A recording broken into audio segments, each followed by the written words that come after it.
यदि आप श्री कृष्ण के बारे में और जानना चाहते हैं तो इस चैनल को सब्सक्राइब करें और बेल आइकन को दबाना ना भूलें।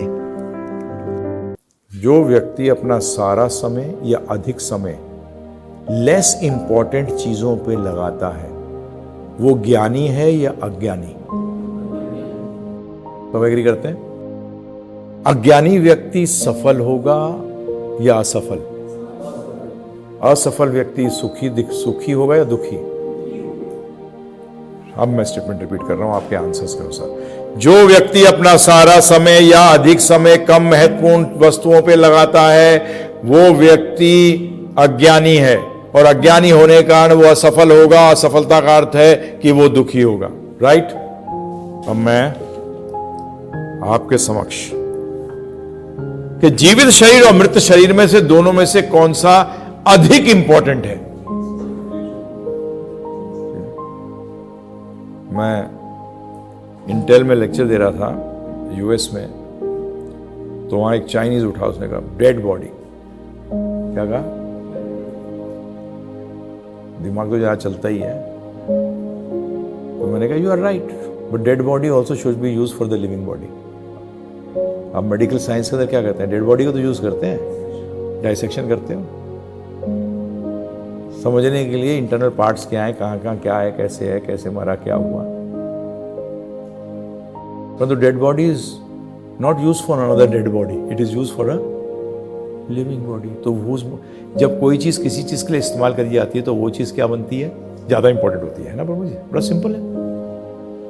जैसे कि प्राइम मिनिस्टर को बचाने के लिए कई बार सिक्योरिटी गार्ड मारा जाता है, तो who was more important, security guard or the PM? The PM was more important. That was security guard gave his life for whom?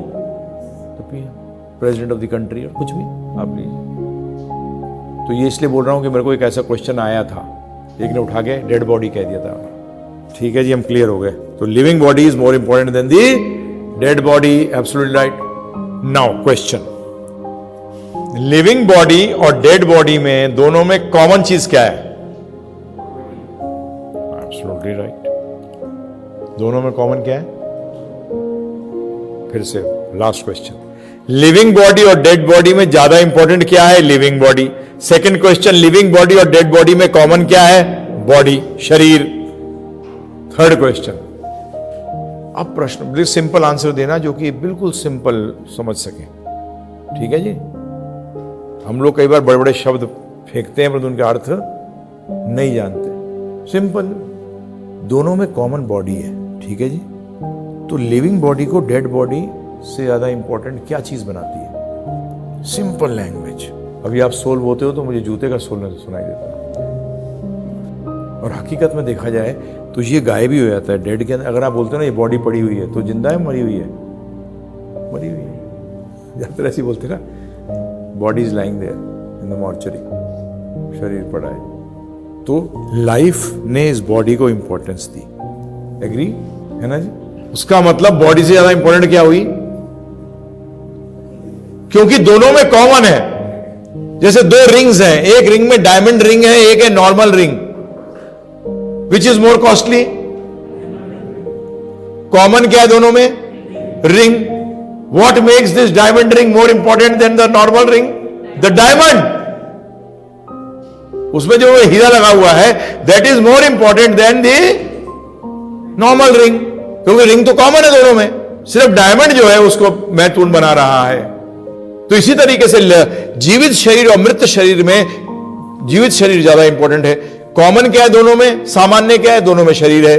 तीसरा प्रश्न ये उठता है कि शरीर, जीवित शरीर जो है उसमें क्या चीज ऐसी है जो कि बॉडी को इंपॉर्टेंस दे देती है? तो वो क्या है? लाइफ। क्लियर? अब मैं आप प्रश्न करता हूं, आज जितना ज्ञान आप ले रहे हैं और जितनी वस्तुएं बनाई जा रही हैं वो शरीर के लिए है कि जीवन के लिए? जितना आप स्टडी कर रहे हैं वो शरीर का स्टडी कर रहे हैं कि लाइफ की स्टडी कर रहे हैं? कहते हैं लाइफ साइंसेस, तो लाइफ साइंसेस कहां है? आप भी क्या स्टडी कर रहे हो? बॉडी या लाइफ? बॉडी स्टडी कर रहे हो आप इंजीनियरिंग भी करते हो तो सारी चीज किसके लिए बनाते हो? तो लाइफ की तो स्टडी नहीं है। और दोनों में मोर इंपॉर्टेंट क्या है? तो आप ज्ञानी हुए या अज्ञानी?